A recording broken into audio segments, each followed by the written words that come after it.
اللهم إنا نسألك سلامة في الدين وعافية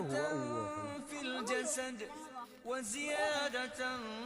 في العلم وبركة في الرزق وتوبة قبل الموت ورحمة عند اللهم إنا نسألك سلامة في الدين وعافية في الجسد وزيادة في العلم وبركة في الرزق وتوبة قبل الموت ورحمة عند